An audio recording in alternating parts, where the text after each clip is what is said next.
Welcome to SGNP. Sit back for the next few minutes and hear stories heard nowhere else on radio, in a magazine, or on the internet.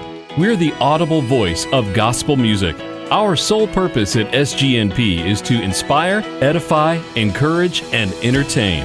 Now, here's our host, Darien Southerland, and his partner, Southern Gospel Music Association President and lead singer for Dolly Parton's own quartet, the Kingdom Heirs, Arthur Rice. What's wrong with living right anyway? And welcome back to SGNP. Another week, another fun time. Darien Southerland here with Arthur Rice, my co-host. Arthur, we have made it to the big time now. We're in one of the top 10 markets in America on the radio every Saturday morning from 8A to 9A on WNIV in Atlanta. What do you think about that? Did you ever? How about that? That's awesome. Hey, who knows, man? Who knows? And you and I have got a little prayerful plan that we're working out, and we're not going to let a whole lot of folks in on it.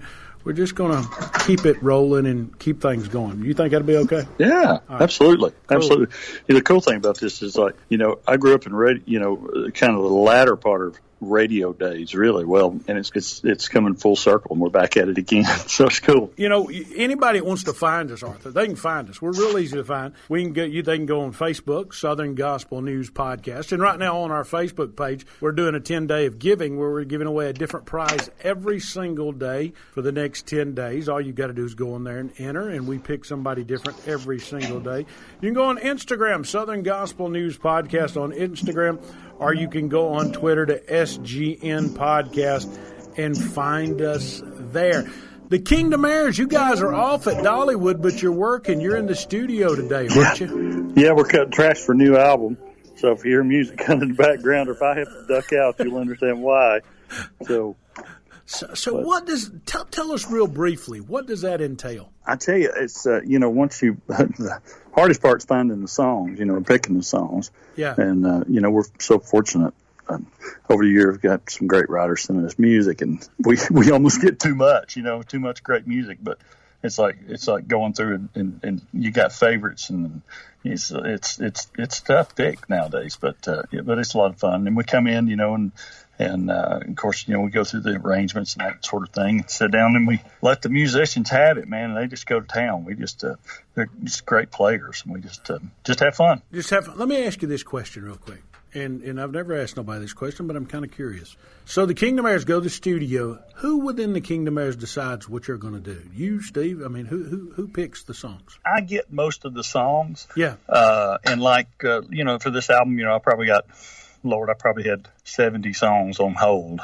Yeah. And then I kind of weed through them, and because that's a lot to put on everybody. So I just kind of weed through them, and once I get them, I go back through them and listen to them, and then I you get songs and you hear them and you love them at the time, and then you'll get something else and you'll love it at the time, and and then you have to go back and you go, okay, well I don't like it as much as I did then, and so you kind of weed through songs, and I get them down to probably the top 20, and then I get 20, 25 somewhere around there, and then we all kind of listen to them and kind of pick our favorites, and then I take an average, and then once we get them to about, we usually get them down to about 15, and then I kind of go through a process of figuring out, okay, what do I need for this album?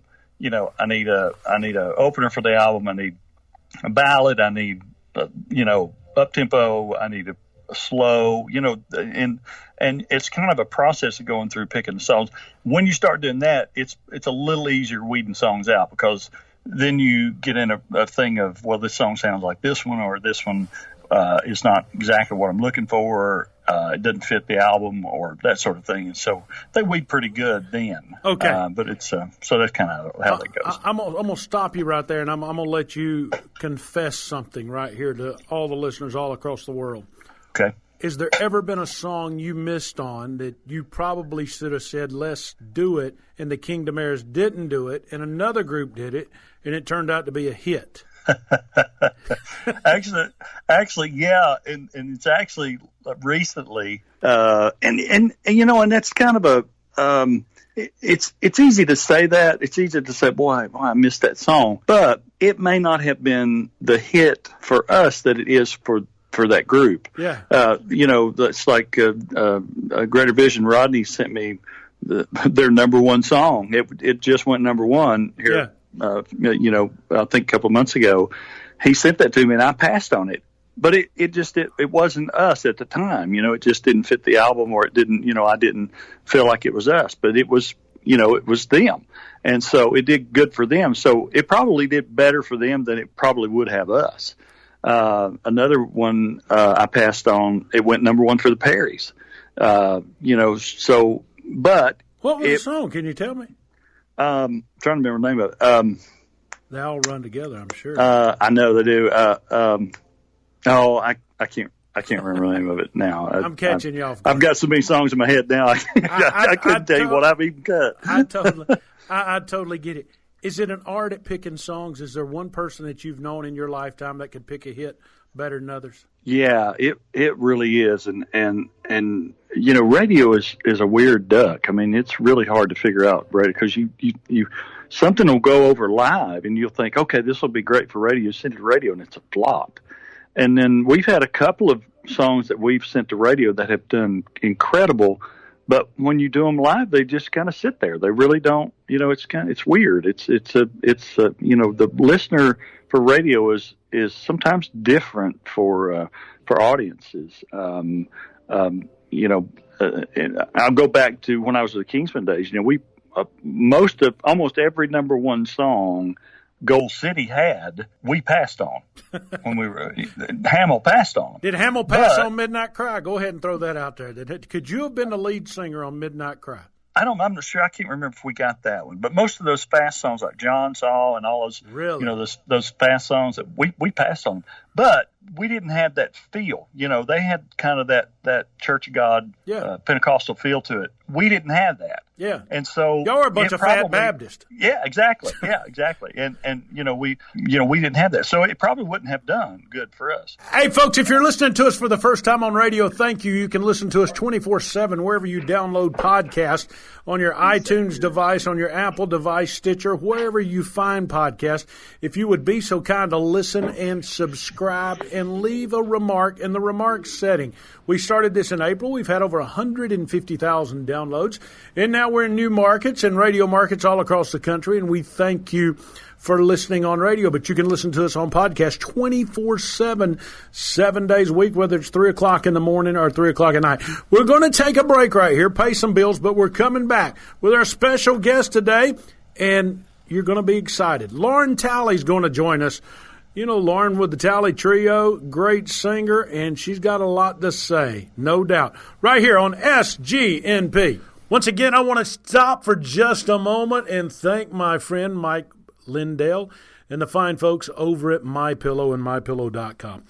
When we started this show last April, MyPillow was one of the first sponsors to jump on board.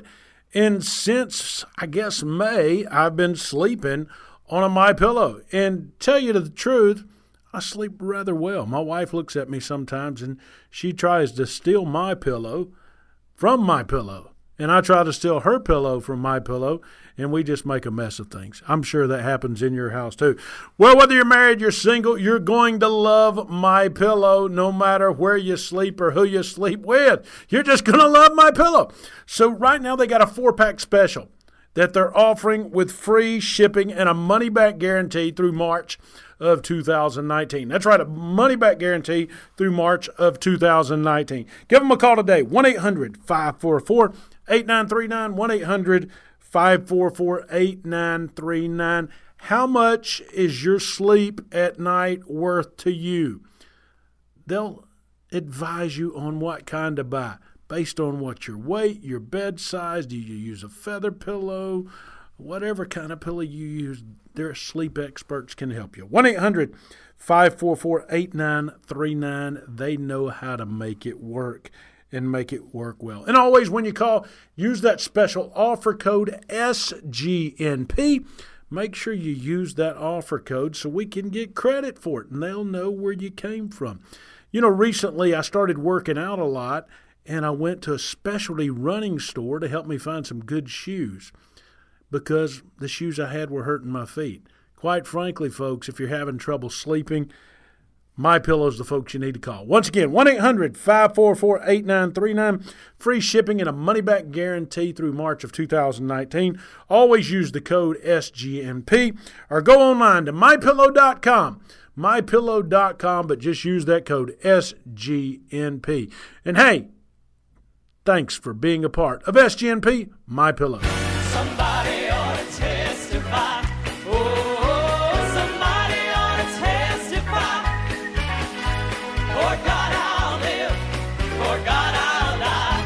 Somebody ought to testify. Well, there's been times in my life when I was down and in despair. I fell down on my knees and I called on God in prayer.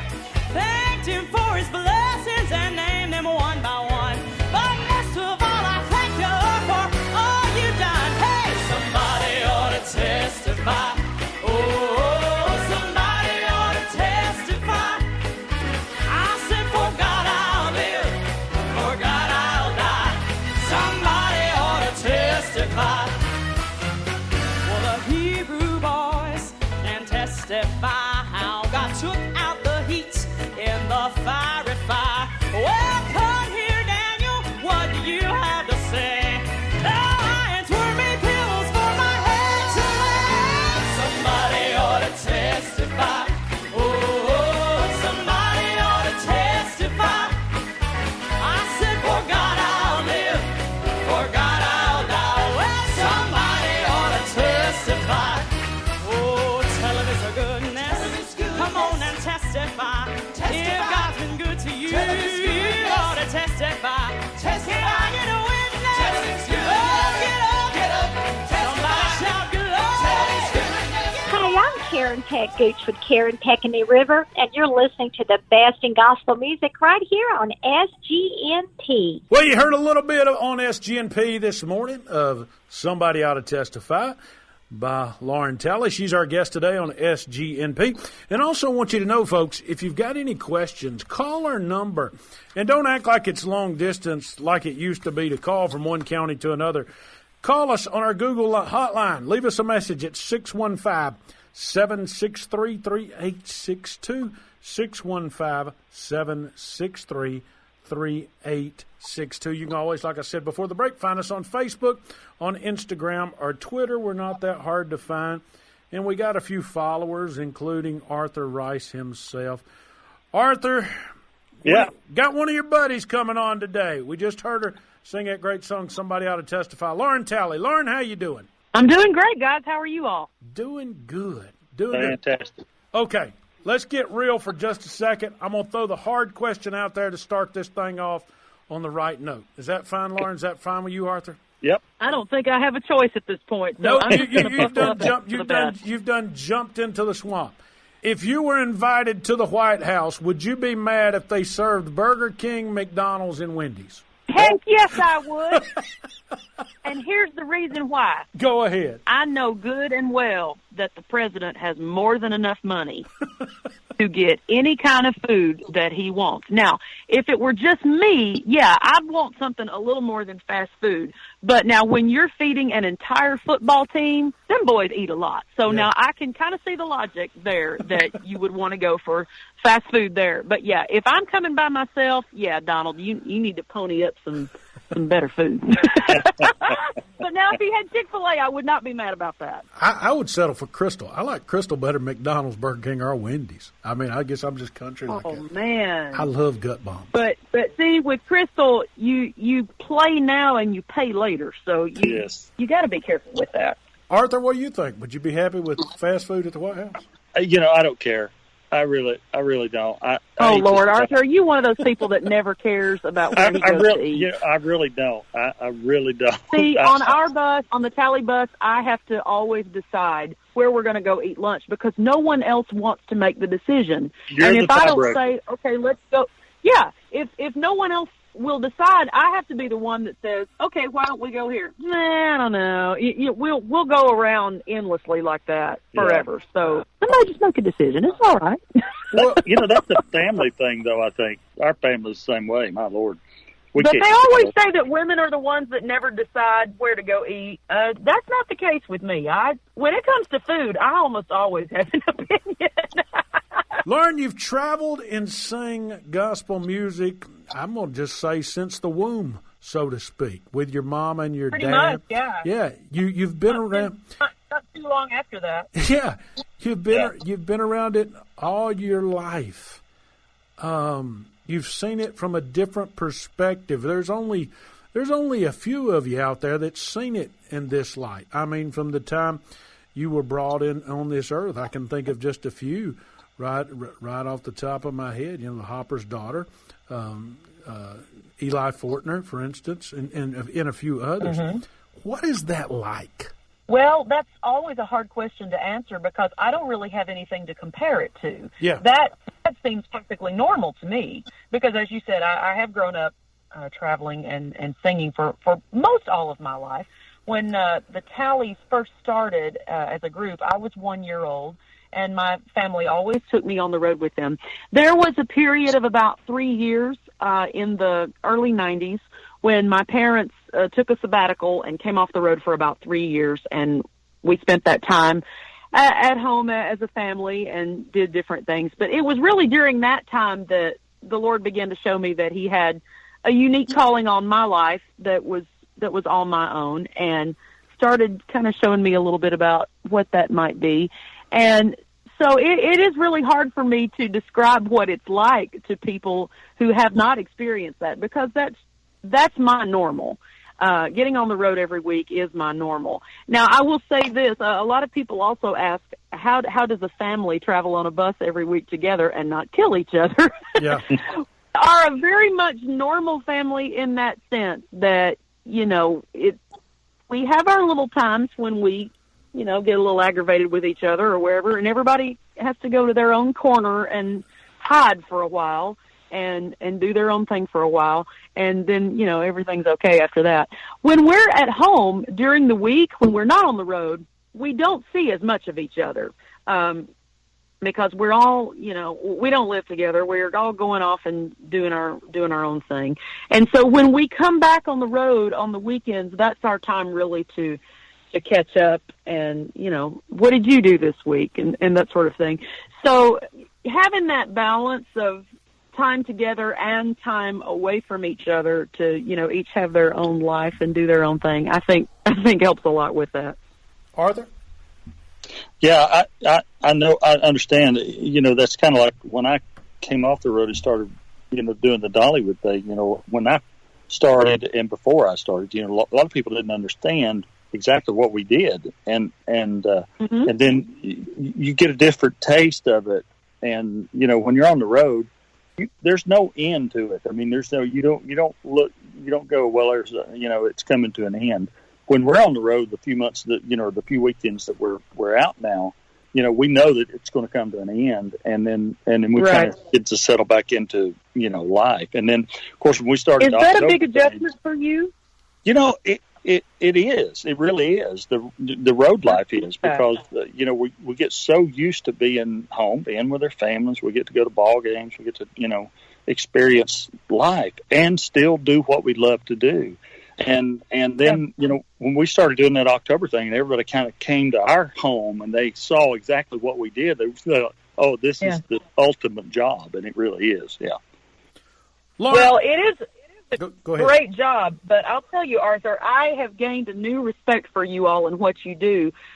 When I do Dollywood shows and we do 3 or 4 shows in a day, all just right back to back to back, that is a very, very tough gig, especially as much as you all give. You give 110% every show, and you don't just coast and sing easy songs either. You guys are doing difficult songs, and you're giving your all with every performance. It is very hard work, and after you've done just a little bit of it, you gain a new appreciation for the Kingdom Heirs. yeah, it's a different beast. You got to kind of, you know, coast. You got to know when to coast and when you can, you know, catch. You got to pace yourself. You do. Yeah. You really do. You know. Yeah. No doubt. Lauren, I'm gonna put you I'm gonna put you on the spot with another great question. You ready for this? I don't know if it's great or not. I thought it was pretty good. Who's the most talented Talley Oh, gosh. Well, I guess a fair question to follow that up with would be, in what sense do you mean? Musically. We all have. Yeah. Oh, Well, God. musically, if you start in a group tomorrow and they're in their prime, okay, who do you start with? Who do you put there? This is very much an unfair question. You know that, right? I know that. Arthur, who would you start with? Let's start with you. Can I give you my input? I think, Of course, please do. in my opinion, I think Lauren is the most talented of all of them. She has got, and the reason I say that, and I don't say that to diminish the talent of anybody else. I say that because she's kind of like a mixing pot. She has gotten all the goodies. You know what I mean? Yeah. That's very kind of you to say. No, I mean it. I'm not just saying. I mean it. I just don't say that. And people know me. I'm not going to say something good if I don't mean it. And I mean that. I really do. I appreciate that. I had somebody tell me one time that they liked what I did because they felt like I kind of combined a lot of the elements of the other three Talleys. And I guess that's because I grew up seeing them and learning from them, and, I've got their DNA. So you glean from them all. That's very kind of you. Yeah. But I'll tell you this. I'll tell you what I feel like is each one's strength. Okay. I've seen very few people that were able to hold a crowd's attention and capture them like my Uncle Kurt does. No doubt. When he was traveling and performing, he's just a master of communication. No doubt. And engaging an audience. Yes. I think that's what he's the best at. My dad is very much a behind-the-scenes figure. Mm-hmm. If he never sang another solo, it would not bother him in the least. He prefers to be behind the scenes, play the piano, produce, and, as he says, come in at the chorus. He's cool with that. And my mother has always been the heart of the group, and she's always had a beautiful alto voice. But when she steps up and speaks from her heart, you can just see her connect with people on a different level than has previously happened throughout the rest of the concert. So I guess I would hope to be able to aspire to each one of those things from each one of them. That's what I would hope to gain the most from each one of them. Can you whistle as good as Kurt? You always have to be learning. No one whistles as good as Kurt. Nobody. No, he was the master. I actually cannot whistle at all, really. I have to suck in air in order to even make a noise. I really can't whistle that well at all. Back in I guess it was the 90s, early 90s, late 80s. I don't know when it was. But when he literally got up on stage and started whistling, people would stop and listen to that about as much as they would Rabbit Easter playing an instrument or Jeff Stice playing the piano. It was amazing back in the day. There's no accounting for taste. Yeah. I have seen him have no voice and get up and honestly whistle the entire concert, and people loved it. And I'm going, how do you do that? How do you get by with that? But, I mean, that's just him. Yeah. Hey, Lauren, let's take a quick break right here. I want to play a song from when you were young. You'll have to tell us how old it was after it's over. But Wait. Time out. Hold up. Yeah. What do you mean when I was young? You were very, very young. I mean, childlike. Are you calling me old? No, ma'am, not whatsoever. I was raised better than that. But here's Lauren Talley singing God Likes People on SGNP. It's probably about 4 years old.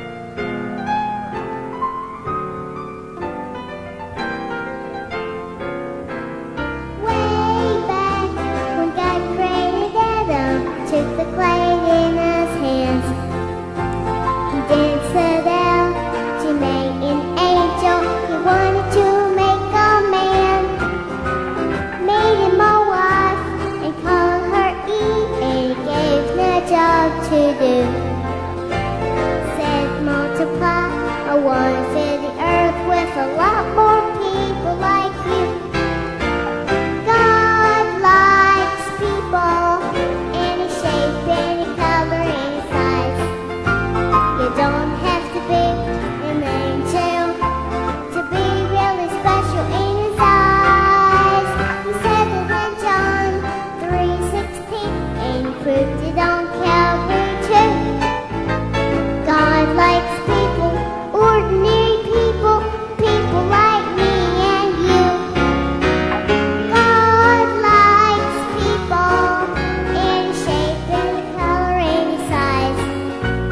You don't have to be an angel to be really special in his eyes.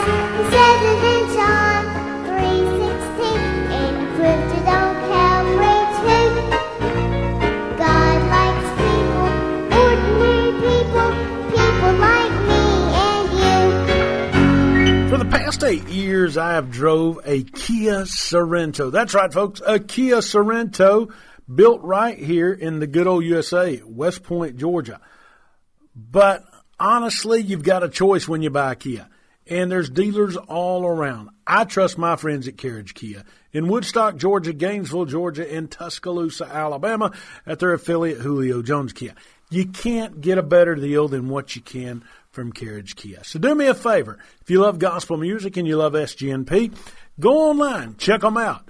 www.carriagekia.com. That's www.carriagekia.com, or give them a call, 678-619-5132. Anywhere in America, they'll beat that Kia price that you've been offered. Give them a call, 678-619-5132, and hey, tell them Darren sent you. About a 4-year-old Lauren Talley singing God Likes People here on SGNP. Lauren, do you still sing that song? I mean, God Likes People. No, I have retired that one. But we do play a video in our concerts most every night, a little snippet of me singing that on stage at TTL at about 4 years old, and it's hilarious to me. It's like looking at someone else. I mean, it's fun. What did they have to do to get you to do that? I mean, what incentives? Nothing.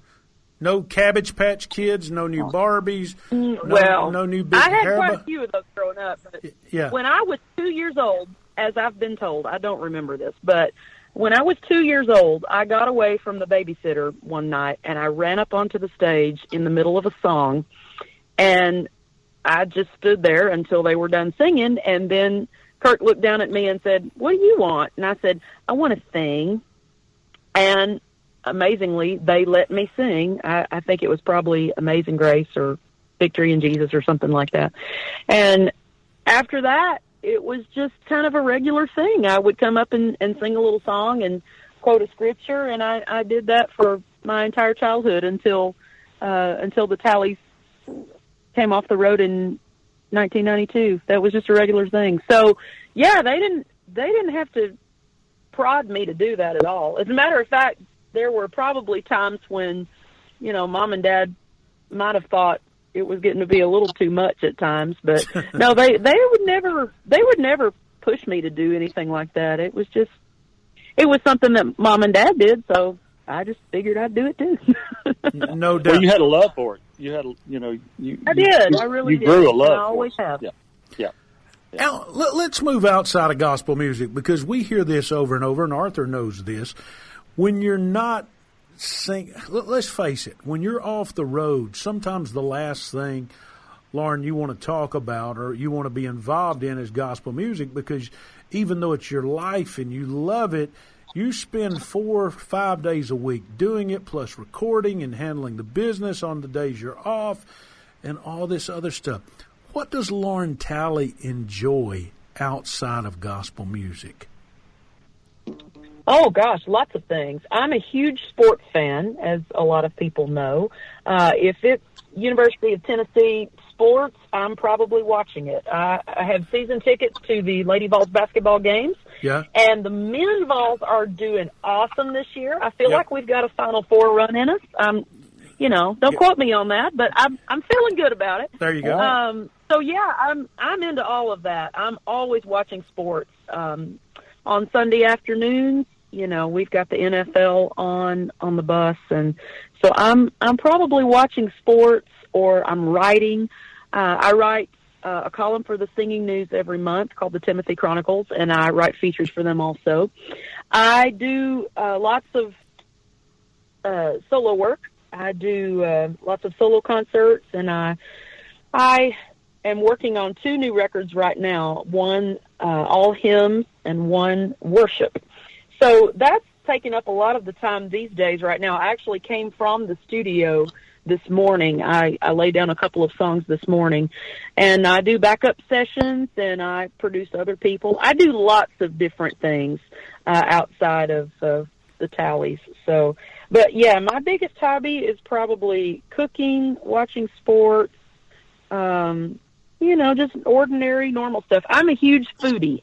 Yeah. So I'm always looking for a good new restaurant or a good new recipe. We gathered that when you turned your nose up at McDonald's at the beginning of the show. Well, I mean, come on, he's a billionaire. You got to shell out for a little more than a Big Mac if you're a billionaire. I'm sorry. Well, we'll just tell Donald if Taranda ever shows up, give her Captain D's. That's what she told me she loved. Hey, that ain't bad. No, that's not bad.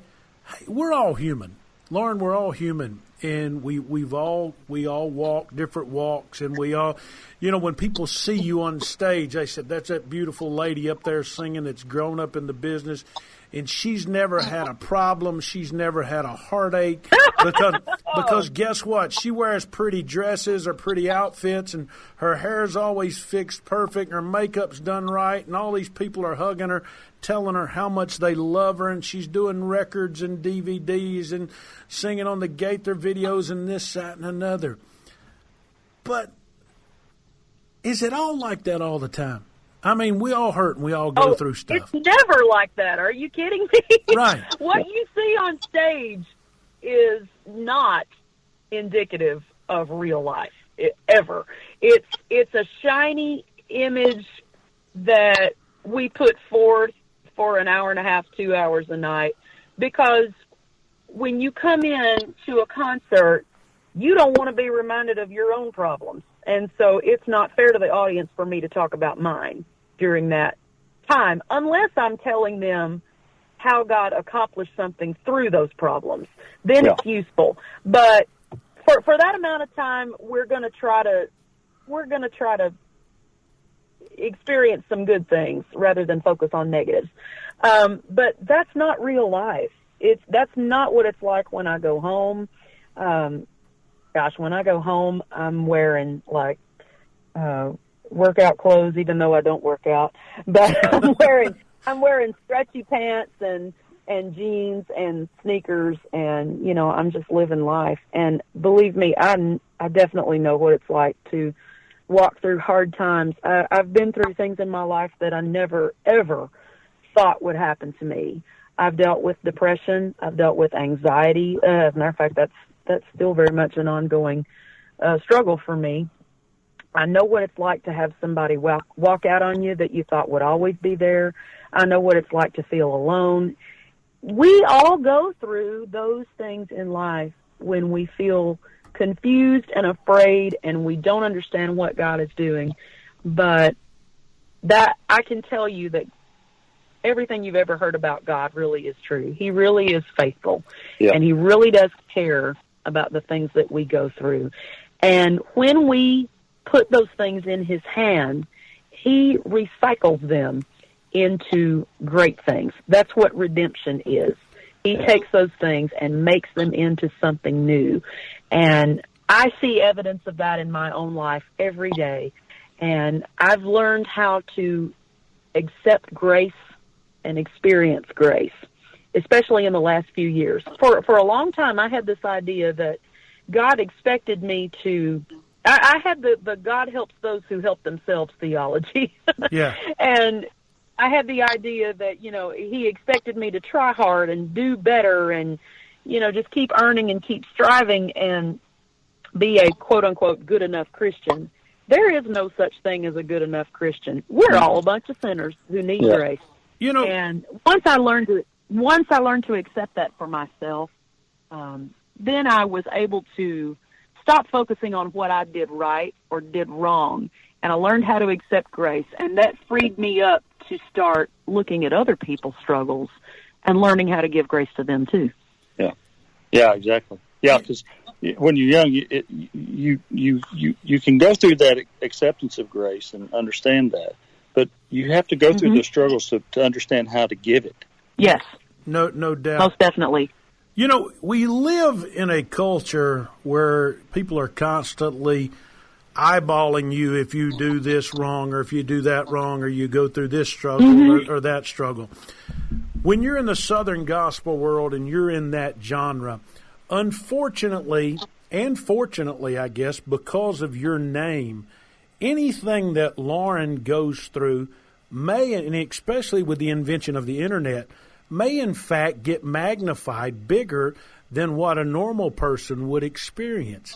How do you shield yourself from all that fun social media talk and internet posts and things like that when you were going through your own personal struggles?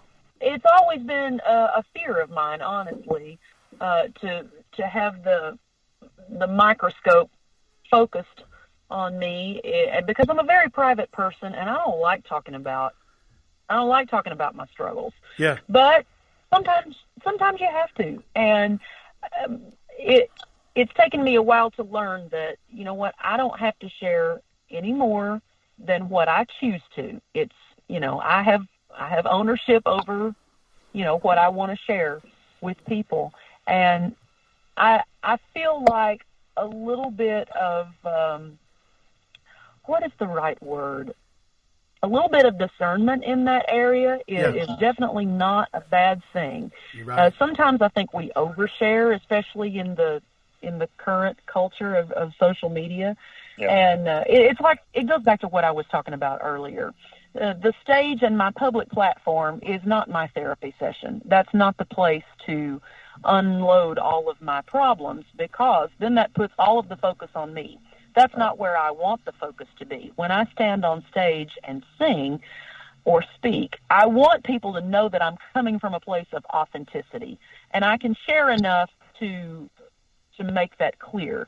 But at the same time, they didn't come to hear about my problems, and it's not appropriate to do that. So I'm going to share what I want to share, but only in the context of, this is what God did in my life, and I feel like that's the appropriate place for it. As far as, you know, what people say and this and that, well, they're going to say what they want to say, and and I can't control that. But you know what? It doesn't change the facts.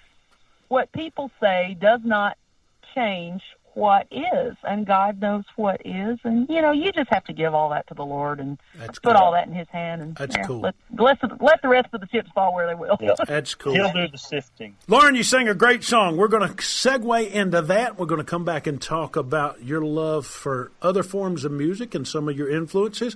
But here's Lauren with His Life for Mine on SGNP. His life for mine, His life for mine. How could it ever be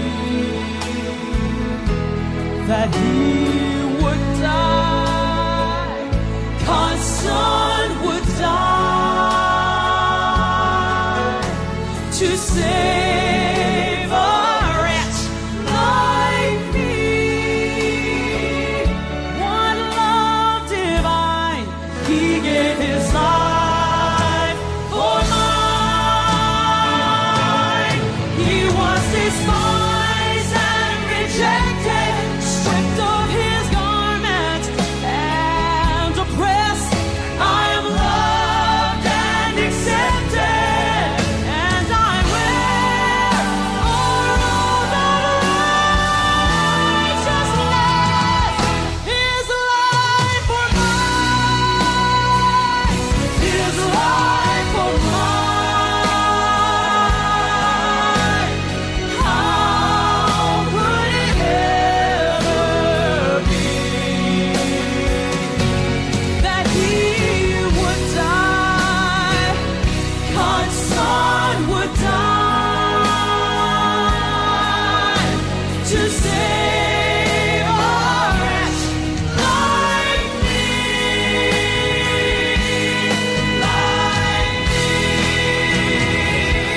What love divine, He gave His life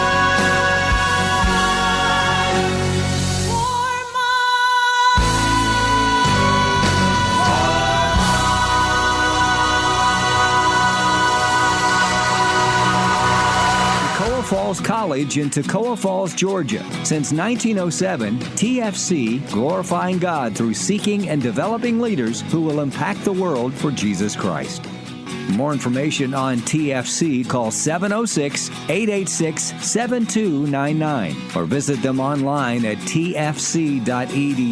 That's tfc.edu. His Life for Mine, great song by the Talley Trio. And Lauren doing that song. Lauren, when you sing, I'm sure you've been told this before, you're rather expressive, okay? With your, I've been told that. With your arms and then as I'm doing the background and looking at who you like to listen to and who you listen to, and then I look at the songs you've cut. You say CeCe Winans a hero, and then, you know, we talked earlier before we came on the air about your love for Dottie Peoples, and you've cut a couple of her songs. Other than that black gospel that you have that soulful sound and that expressiveness of, who are some of your influences that folks might not say, well, that's not a gospel singer, blah, blah, blah, blah, blah, blah. And let's throw your... Most of the people that I emulated were not gospel singers. Yeah. And I credit my parents with exposing me to lots of different genres of music from a young age. When I was 10 years old, my favorite artist was Harry Connick Jr., okay. which I had no one to talk about that at school with. They didn't have a clue who that was. Right. But they always exposed me to good quality music that was done well, and as long as, you know, it wasn't, you know, a bad influence, or as long as the lyrics were all right for a kid to listen to, they allowed me to discover good things that were out there. When Amy Grant's Heart in Motion album came out in 1991, I was about 8 or 9 years old, and I knew every single word of that album. I probably can still sing a lot of it to this day. As a matter of fact, I saw Amy not long ago, and I don't know her well, but I've spoken to her a couple of times, and I told her that, and I know she's heard that from a million people, but people like that I listened to at a real young age were very influential on me. CeCe Winans has always been my hero, and when she was alive, I adored Whitney Houston's music, especially her early stuff. I don't think we've ever heard a voice quite that majestic. Bingo. Since then, I don't think we'll ever hear that again. An artist that I really love, and I'm actually getting ready to record one of her songs, is Karen Clark Sheard of the Clark Sisters. I'm recording one of her songs on my worship album. I appreciate artists that sing with 100% no inhibitions, that just go full force. Not that they sing hard all the time, but you can tell that they sing with complete confidence. And that's where that expressiveness comes from, is when you're not focused on yourself, but you're focused on expressing and interpreting the lyric of the song. And people like that I've always admired that. Winona Judd was a big influence on me when I was very young. Yeah. And there have been many different ones down through the years, people like Aretha Franklin and Patti LaBelle, and, you know, people that go 440 volts and they give 110% in every performance. I really appreciate, more so now than I used to, I really appreciate people who can make a lyric come alive and can tell a story, and you can almost see it happening in front of you as they're singing it.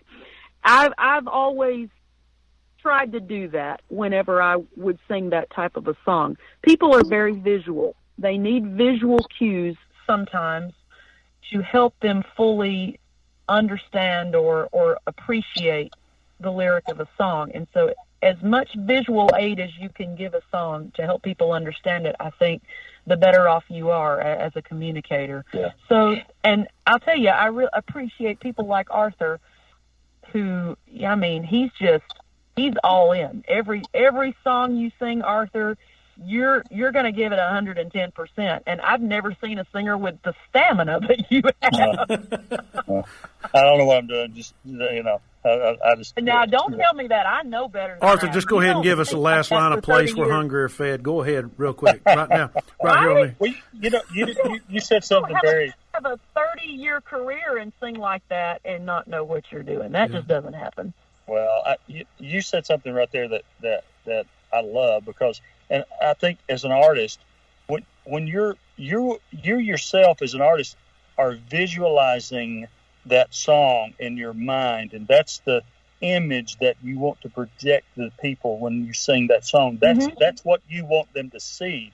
And when you do that, that's where that passion comes from, because you are actually visualizing that song. You're just not just saying words. I mean, yeah, you can get up there and just say words, but when you visualize that in your mind and project that, I think the people see what you were projecting in your mind. What you said is hit the nail on the head. It's excellent.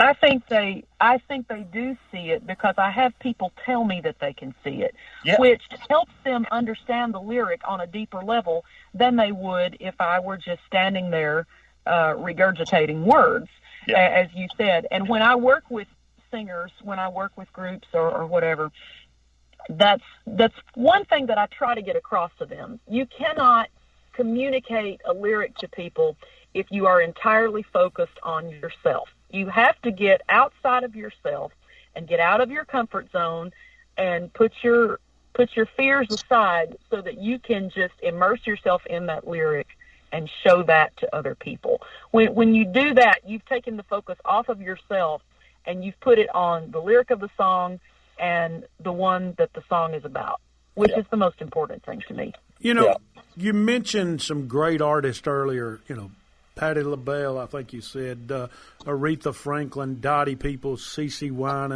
Winona. And all of those singers not only sang their styles of music, be it black gospel, country, inspirational music, or whatever, but they crossed over and sang a lot of other things. Has Southern gospel music artists boxed themselves in because of fear of acceptance by their regular, let's call it church crowd, do you feel? That's a very difficult question to answer as far as a blanket answer. Yeah. I would say there are probably some people who have felt that way, but by and large, I think the vast majority of artists in our business sing the music that they sing because that's what they love and that's what they identify it with. Yeah. For myself, I will say that people ask all the time, have you ever had opportunities to sing country music or whatever? I really haven't. I have not been approached by the secular world to do that. Even if I did, I don't think I'd want to do that because, first of all, I feel that I'm doing what I've been called to do, what I'm supposed to be doing. But you do have to be careful that you're going to bring, if you want to branch out from what you've always done, you've got to be careful and be wise about it and bring the listeners that you've had up to this point along with you. And you've got to wrap new things in a package that they can understand, that they can accept and appreciate. But at the same time, I do feel that we need to be open to new things. We need to be open to new methods of delivering our message, because we might stumble upon something that's really great that we've just never tried before. There's a whole new audience out there now that is being exposed to our music through platforms like Pandora and Spotify and YouTube and whatever. Podcast. That podcasts. They don't know anything about this world, but they're discovering the music online, and they don't know what it's called or what we think it's supposed to be. They just know that they like it. And so I want to keep giving those people new things that they've not discovered yet, and I also want to give my traditional audience new things that they haven't discovered yet, but that I think they will love. And that's what I'm doing with this worship album that I have coming out. I'm taking my favorite worship songs that I feel have some real meat and substance and merit in their lyrics. And I'm trying to introduce this audience to what I feel are some great songs that they might not otherwise hear. Because I do think that God is a whole lot bigger than any one genre of music or even our preferences as far as our styles of worship or whatever we choose to do.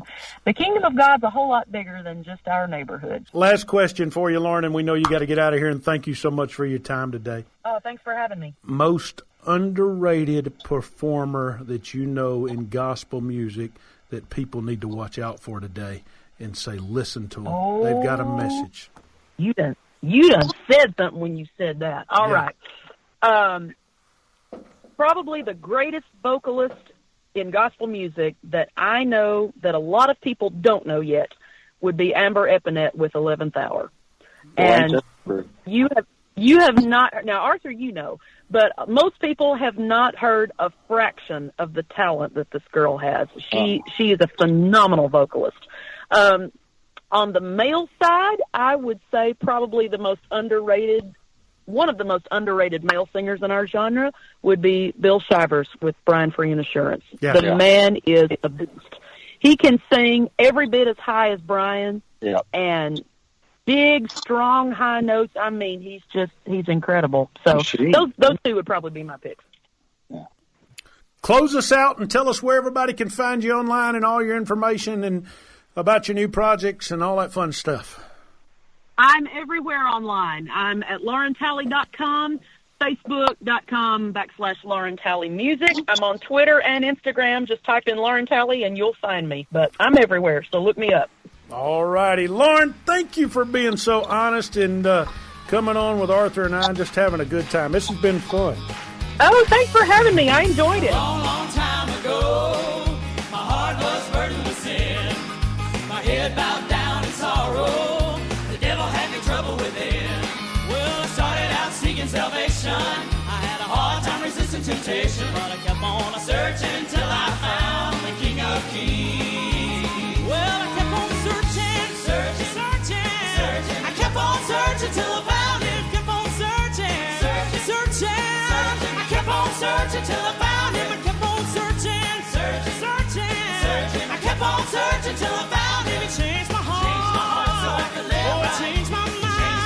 So I could think. He changed my mind. Changed my mouth so I could talk. Got under my feet. Changed my feet so I could walk. Well, I kept on searching till I found the King of Kings. Looking high and low along the wandering way, my soul was full of longing until one glorious day. It was then my anticipation gave away to sweet consolation, and I kept on searching till I found the King of Kings. Well, I kept on searching. Yes, I kept on searching till I found him. Kept on searching. I kept on searching till I found him. Kept on searching. I kept on searching till I found him. He changed my heart so I could live. Yes, he changed my mind. So I could think. And he changed my mouth so I could talk. Got him on my feet so I could walk. Yes, I kept on searching till I found the King of Kings. Well, I kept on searching. I kept on searching till I found him. I kept on searching. I kept on searching till I found him. I kept on searching. I kept on searching till I found him. He changed my heart so I could live. He changed my mind so I could think. He changed my mouth. A little bit of searching there to finish it out with Lauren Talley today. Arthur, great interview, great insight. Fantastic. She's great to talk to. She's just easy. It's easy. Salt of the earth. And I love what she said about, she's got a life off stage. And a life that the public, it's a good life. But you know what? She hurts just like the rest of us. And she gets happy just like the rest of us. But she still loves the Lord. No doubt about it. And in everything she talked about today, she edified him and, didn't back down. Very inspirational. I like absolutely. it. It's great. I like it. And their family's been friends of yours, I can tell, for a long, long time. Too bad she couldn't whistle like Kirk, though. I mean, have you ever heard anybody do that? I never, ever. It's amazing talent. Kirk Talley whistling. Maybe we need to get on him on here one day and talk about whistling with Kirk Talley. Hey, man, it's been fun. I know you guys, like we said at the beginning of the show, are in the studio having a great time. You got a lot of work to do this week to finish up on that? Actually, not too much. About finished, and then we'd load the bus tomorrow. We leave out Thursday for our first trip out. We're out 11 days on the first trip, but that's that's the longest one. Then when we get back, we only have 5 more. So that's all. But you're on the boat next week, ain't you? We are, yes. So that's a tough road trip right there. We're going on a road trip to the Bahamas. Y'all pray for us. What do we need to pray for them for? Well, that they'll stay out of the casino and not lose any money. That's what Smooth ocean. Yeah. Yeah. Have you ever been on one of them boats when they start rocking so bad you wonder why you're there? We used to do 2 a year. We used to do one in January and one in March. And we did Charles Stanley in January, and we did David Jeremiah in March. And the January cruise is always iffy because of the weather, because it's kind of, especially the Mexico, because it's usually a Mexico trip. It's usually not a Bahamas trip. It's usually a Mexico Caribbean trip. And it's kind of the rainy season in the Caribbean, and it can get rough. I tell you, we did one cruise. We got on the ship in Cape Canaveral. We got off the ship when it came back. That was the only time that boat rocked from beginning to end.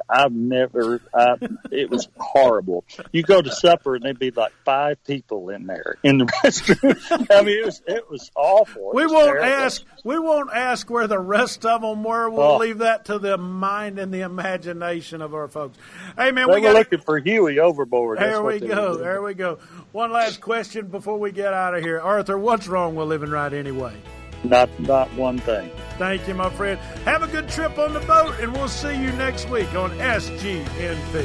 Thank you for listening to SGNP. If you're listening on radio, please note you can listen to our podcast 24/7 on your own schedule. Just download wherever you get your podcasts from, or visit us online at southerngospelnewspodcast.com. To hear it on your smart speaker, just ask Alexa or Google to play Southern Gospel News Podcast. And after listening, please leave a remark in the remarks section and subscribe, and you'll receive our program free every Friday. And remember to check out Southern Gospel News Podcast social media for daily fun and giveaways. We're the audible voice of gospel music.